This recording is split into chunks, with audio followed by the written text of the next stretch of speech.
Ladies and gentlemen, I'm joined by a man of many names, Kaiser Chiefs, Kaiserklein, and more recently, Kaiserklein. Kaiserklein, tell us a bit about yourself.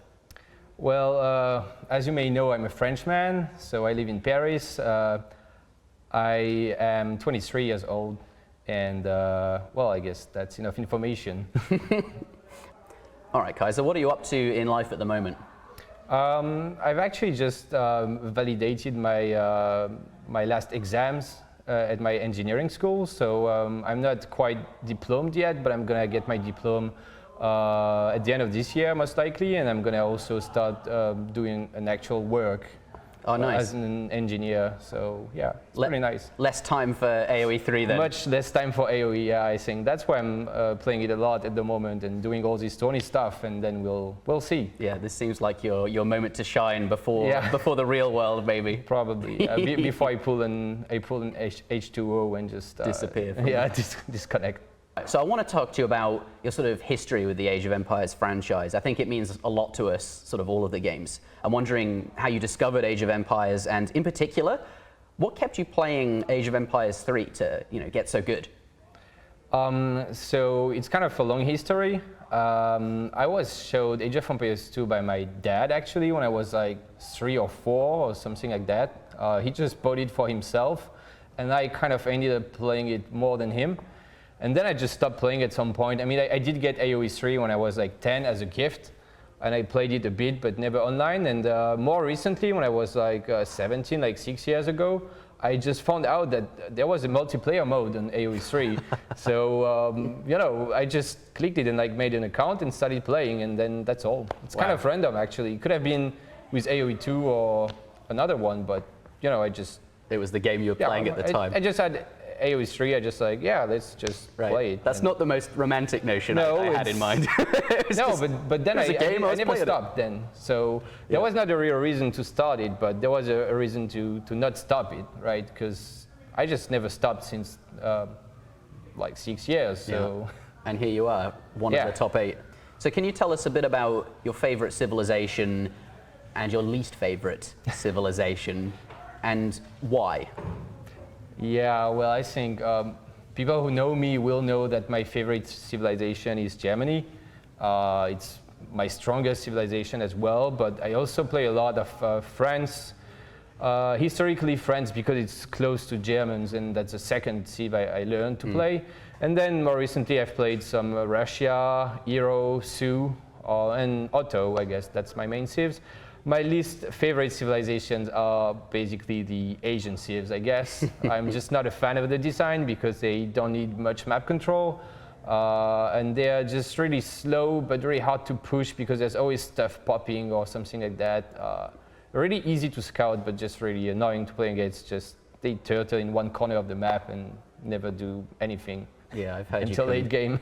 I've heard you complain about Japan. Oh yeah, sort of a lot. And recently you're playing Japan on stream and people were sort of making fun of you for not being so good with Japan. You're clearly not someone that, I don't know if it's that you don't enjoy them, but they're civs that you don't play too much. I'm wondering, do you think that will be an issue for you this tournament? Is that a disadvantage? Do you think that's going to affect your chances of winning?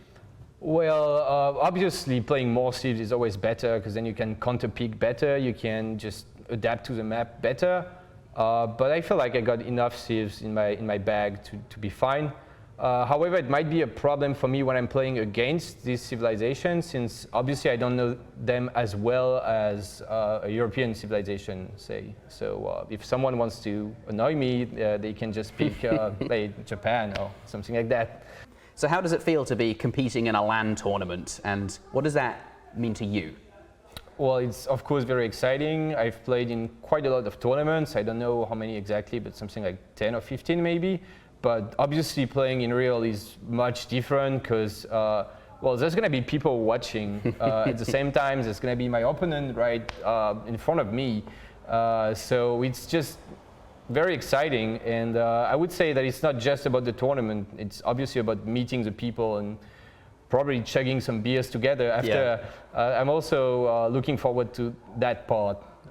The social aspect of a LAN. And that, I think that's a big part. It's meeting the community you've known online for so many years. For me, I'm meeting so many of my close friends and I'm really, really looking forward to this. So I'd say you're one of the most prepared, it would seem, for this tournament. You've been playing, I think, easily the most, certainly on stream, out of anyone in the top 8. Do you feel like you are ready? Do you think this is your tournament?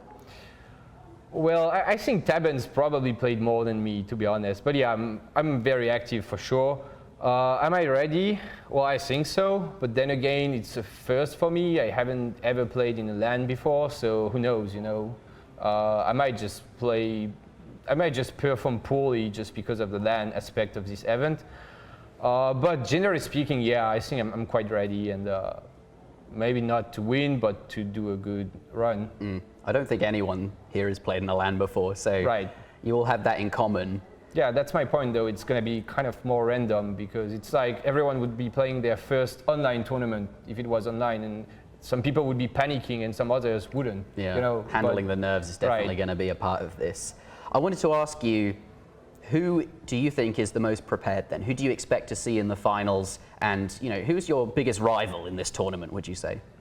Well, my rival would be Maito, just because, you know, we've played so many tournament games against each other, and whenever we're not playing against each other, we're actually practicing together, and we know each other really well. And it's probably the one player I'm the most scared of, because I know that he's not considered to be a favorite by many people, but personally I struggle against him. So, I mean, it's usually very close series, so it could go either way, right? Then again, there's of course Rafael. He's very strong. Not sure how rusty he is, though, because he didn't really play recently. And I guess that would be Maito or Rafael, or probably Diaruga can be scary as well. You'll actually be playing Maito pretty promptly. Oh, Diaruga, yeah. Yeah, because it's actually either of those two. In fact, even twice if you lose to Prince of Kabul.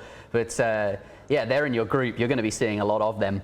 Right. I wouldn't say I've got the easiest part of the brackets, honestly. Like Diaruga or Maito, one of them to play is not exactly easy. Right. My final question, Kaiser, you have a reputation for a bit of salt. Sure, yeah. Especially if you lose. Do you think that we're going to see some of that? Is it going to be a problem for you? Are you someone that easily tilts? Do you think this could affect your tournament? I can rage for sure. People know that, but I don't think I'm actually tilting usually, because there's actually been a lot of series where I was raging and losing, being down like 2-0 or whatever, and then just coming back and winning. Because in fact, I feel like it doesn't affect my performance in a bad way. I feel like I even probably play better when I'm mad. So, but then again, at LAN, I think it's going to be different. I don't think I'm going to be mad or something. So we'll see. It's quite a different setting from your bedroom. Right. I'm not going to smash stuff here. Nah, kidding. I don't actually smash things. So thanks for your thoughts and good luck in the tournament.